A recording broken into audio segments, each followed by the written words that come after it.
এই সমস্ত ভক্তপ্রাণ দাদা এবং মায়েদের ঠাকুরের চরণে তাদের সুস্থ সুন্দর সমৃদ্ধ মঙ্গলময় জীবনের প্রার্থনা জানাই। পরম প্রেমময় শ্রী শ্রী ঠাকুর তিনি বলছেন, সত্যানুসত্তা গভীর বিশ্বাসে সবই হতে পারে, বিশ্বাস করবে। সাবধান, অহংকার, অধৈর্য, বিরক্তি না আসে, যা চাবে তাই অন্তরের সেই গভীর বিশ্বাস। পরম প্রেমময় শ্রী শ্রী ঠাকুর এবং আচার্য পরম্পরার মধ্য দিয়ে আমরা যে পথ নির্দেশ জীবনে পেয়েছি, আমাদের বোধ, আমাদের বিবেচনা, আমাদের দায়িত্ব, কর্তব্য, তাদের সেই পথ নির্দেশে আমরা সুনির্দিষ্ট করে নিতে পারি, সঠিক করে তুলতে পারি, কিন্তু অন্তরে চাই ওই গভীর বিশ্বাস।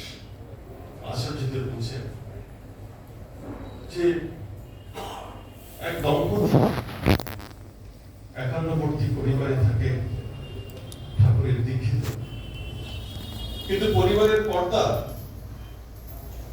বলেছেন যে তাদের ইষ্টবিধি করার জন্য কোন অর্ঘের ব্যবস্থা তিনি করতে পারবেন না, নিজের দায়িত্বে করতে হবে।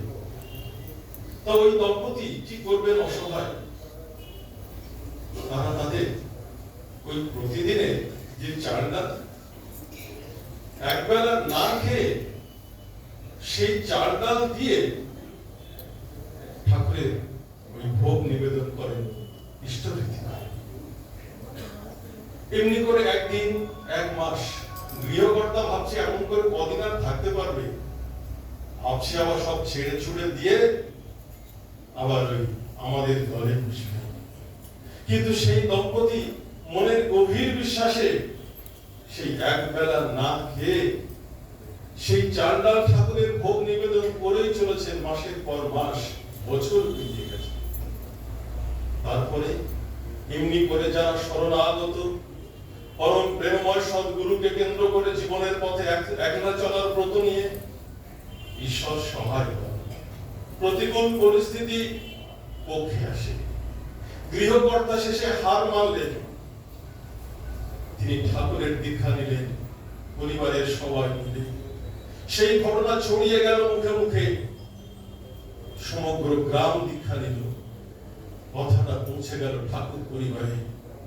পরম পূজ্যপাদ আচার্যদেব স্বয়ং তার গৃহে এলেন, আনন্দের যোগ্য সেখানে ঠাকুরের মন্দির প্রতিষ্ঠিত হলো, সেখানে হৃদয় মন্দিরে ঠাকুর প্রতিষ্ঠিত হলেন। এমনি করে গভীর বিশ্বাসের মধ্য দিয়ে যদি আমরা চলতে পারি, তার দয়া লাভ করা সম্ভব। পরম পূজ্যপাদ আচার্যদেবের কাছে এসে বলছেন, গুরু ভাই, যে সংসারের সব কাজ সামলে টামলে আগে দাদা যেটুকু সময় পায় ডিপি অফিসের কাজে যায়। পরম পূজ্যপাদ আচার্যদেব বলছেন, শুনুন, এই যে আপনার সংসারের সব কাজ সামলে ডিপি অফিসের কাজে যাচ্ছি, তার মানে আমি সংসারের সব কাজ সামলে যাচ্ছি কেন না, আমার সংসারের প্রয়োজনে অর্থ উপার্জন করতে হবে। আমার উপরে সমগ্র সংসারটা নির্ভর করছে, আমার স্ত্রী, পুত্র, মা, বাবা, আমার উপার্জনের উপরে ওনারা নির্ভরশীল। তাই আমাকে ওই অর্থ উপার্জন করতে হবে। তার মানে আমি অর্থ উপার্জনের যন্ত্র হয়ে উঠেছি। অর্থ উপার্জন করতে হবে কেন না, সবাই যে আমার উপরে নির্ভরশীল, তাই সম্পর্ক রাখতে গিয়ে অর্থ উপার্জন করতে হবে।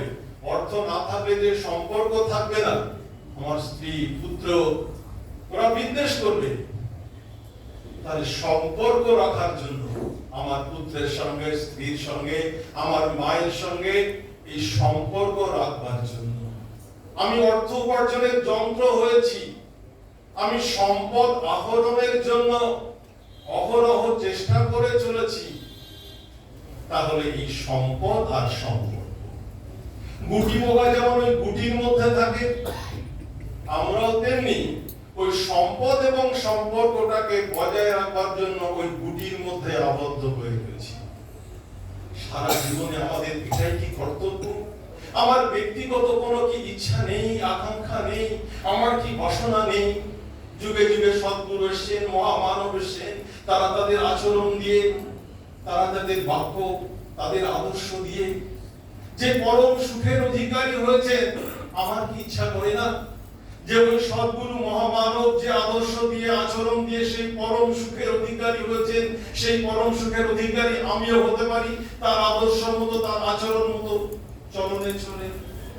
এ তো আমার ব্যক্তিগত বাসনা, এ তো আমার ব্যক্তিগত আকাঙ্ক্ষা। কিন্তু না, ওই সম্পর্ক আর ওই সম্পদের ওই গুটির মধ্যে আমাকে আবদ্ধ থাকতে হচ্ছে। তাহলে যে সম্পর্ক থাকে না, সম্পর্ক রাখতে গিয়ে সম্পদের বাসনায় আমি অর্থ উপার্জনের যন্ত্র হয়েছি। পরম পূজ্যপাদ আচার্য বলছেন, আমি তাই বলি, আপনারা বেরিয়ে আসুন, বেরিয়ে আসুন এই সম্পদ এবং সম্পর্কের বেড়াজাল থেকে।